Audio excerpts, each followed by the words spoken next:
あっという間に世界から眠れな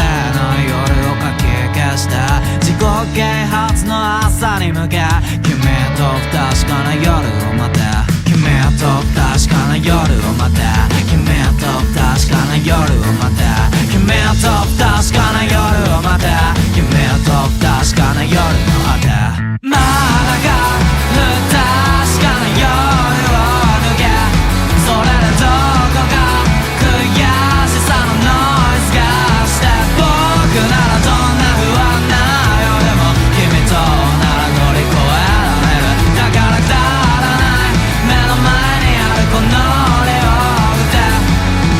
あっという間に朝になれ忘れたいことも書き出して自己啓発は僕にだけ君と不確かな夜を待て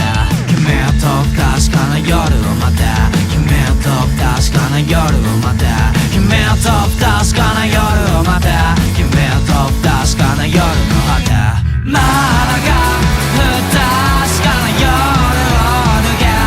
それでどこか悔しさのノイズがして僕ならどんな不安な夜でも君となら乗り越えられるだからくだらない目の前にあるこの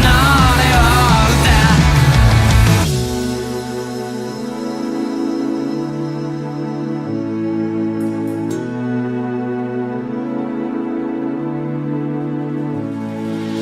どうしてどう塗り替えて